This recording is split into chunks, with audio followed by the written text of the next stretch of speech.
Assalamualaikum warahmatullahi wabarakatuh. Ramadan berkisah, Ramadan penuh hikmah dan berkah. Alhamdulillahirabbil alamin. Allahumma sholli ala sayyidina Muhammad wa ala ali sayyidina Muhammad. Amma ba'du. Teman-teman soleh solehah dimanapun berada, apa kabarnya hari ini? Semoga selalu dalam lindungan Allah Subhanahu wa taala.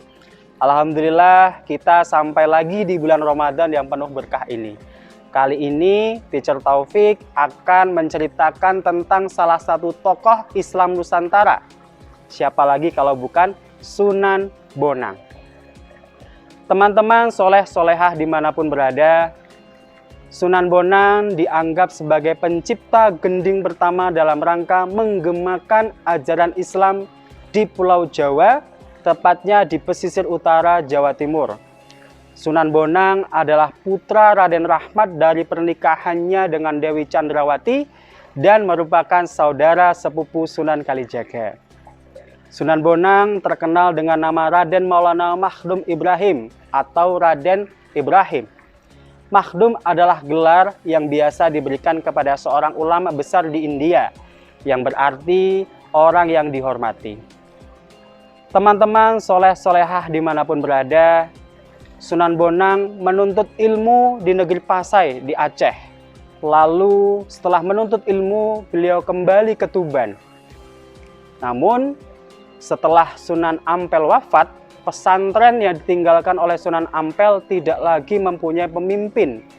Maka untuk mengisi kekosongan tersebut, Sunan Bonang memprakarsai musyawarah para wali untuk membicarakan siapa yang akan memimpin pesantren tersebut.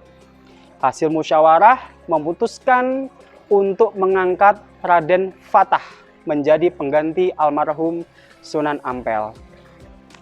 Sunan Bonang mengajarkan syair lagu dengan menggunakan alat musik gamelan, ciptaan para wali yang berisi pesan tauhid, menyikapi Allah Subhanahu wa taala, sikap menyembah Allah dan tidak menyekutukannya. Setiap bait lagu diselingi dengan syahadatain, ucapan dua kalimat syahadat. Gamelan yang mengiringinya kini dikenal dengan istilah sekaten, yang berasal dari kata syahadatain. Kegiatan dakwah Sunan Bonang dipusatkan di sekitar Jawa Timur, terutama di daerah Tuban, dengan basis pesantren sebagai wadah mendidik kader dalam aktivitas dakwahnya. Ia mengganti nama-nama dewa dengan nama-nama malaikat dalam Islam. Hal tersebut dilakukan Sunan Bonang dengan maksud agar penganut agama Hindu dan Buddha mudah diajak untuk masuk ke dalam ajaran Islam. Beliau juga mengajarkan Islam secara mendalam kepada murid beliau yang bernama Raden Fatah, putra Raja Majapahit Prabu Brawijaya kelima, yang kemudian menjadi Sultan pertama Demak. Teman-teman soleh solehah dimanapun berada, Sunan Bonang juga terkenal dalam hal ilmu kebatinan. Beliau mengembangkan ilmu zikir yang berasal dari Rasulullah SAW. Kemudian beliau mengkombinasikan atau menggabungkan keseimbangan pernafasan yang disebut dengan rahasia Alif Lam Mim, yang artinya hanya Allah yang tahu.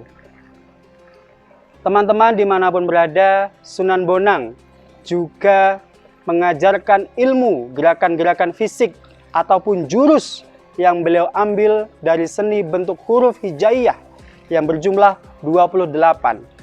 Huruf ini dimulai dari huruf alif hingga diakhiri dengan huruf ya.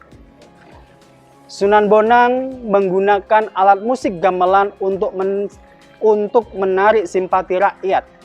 Sunan Bonang sering melakukan hal ini untuk mengajak para warga zaman dahulu pada waktu itu untuk belajar memahami tentang ajaran Islam. Teman-teman soleh solehah dimanapun berada, demikian cerita singkat dari Teacher Taufik tentang Sunan Bonang. Selama perjalanan hidup serta dalam proses penyebaran agama Islam, Sunan Bonang dikenal sebagai seorang penyebar Islam yang menguasai ilmu fikih, usuluddin, tasawuf, seni, sastra, arsitektur, dan lain sebagainya. Selamat berbuka puasa dan sampai bertemu di kisah selanjutnya. Ramadan berkisah, Ramadan penuh berkah. Wassalamualaikum warahmatullahi wabarakatuh.